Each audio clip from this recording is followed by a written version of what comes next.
अभिनेता रितेश देशमुखच्या वेड या दिग्दर्शकीय पदार्पणानंतर चर्चा आहे ती राजा शिवाजी या चित्रपटाची. रितेश देशमुख स्वतः या सिनेमाचा दिग्दर्शक असून यात तो अभिनेता म्हणून सुद्धा दिसणार आहे.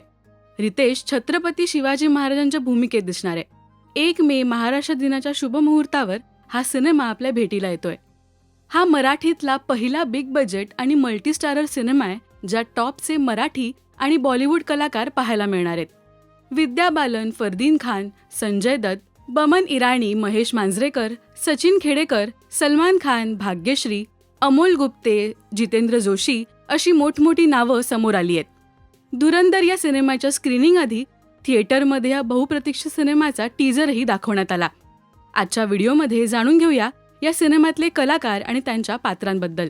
दिग्दर्शक आणि अभिनेता रितेश देशमुख छत्रपती शिवाजी महाराजांच्या भूमिकेत दिसणार आहे.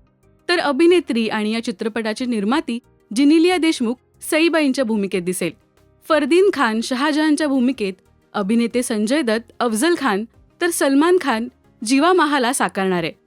ही बातमी काही दिवसांपूर्वी समोर आली होती, पण सूत्रांच्या माहितीनुसार सिनेमातल्या इतर पात्रांबद्दलही उलगडा झालाय. ज्येष्ठ अभिनेत्री भाग्यश्री या जिजाऊंच्या भूमिकेत दिसतील, तर ज्येष्ठ अभिनेते महेश मांजरेकर जिजाबाईंचे वडील लखोजीराजे जाधव यांच्या भूमिकेत दिसणार आहेत. तर अभिनेते सचिन खेडेकर हे शहाजीराजेंच्या भूमिकेत दिसणार आहेत. या सिनेमात अभिनेता अभिषेक बच्चनची वर्णी लागली असून शिवाजी महाराजांचे मोठे भाऊ संभाजीराजे यांच्या भूमिकेत अभिषेक दिसणार आहे. अभिनेते अमोल गुप्ते आदिलशहाच्या भूमिकेत दिसतील, तर अभिनेता जितेंद्र जोशी गोपीनाथ पंतांच्या भूमिकेत दिसणार आहे. अभिनेत्री विद्या बालन आदिलशहाची पत्नी बडी बेगम साकारते. बडी बेगमसाठी विद्या बालन बेस्ट कास्टिंग आहे अशी चर्चा सध्या सोशल मीडियावर पाहायला मिळते.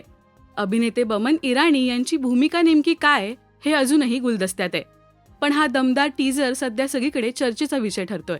गेल्या काही वर्षात अनेक ऐतिहासिक सिनेमे आपल्या भेटीला आले, पण या सिनेमात नेमकं काय पाहायला मिळेल याची उत्सुकता प्रेक्षकांमध्ये पाहायला मिळते. शिवाय डिजिटल माध्यमांवर काही दिवसातच हा टीझर प्रेक्षकांच्या भेटीला येतोय.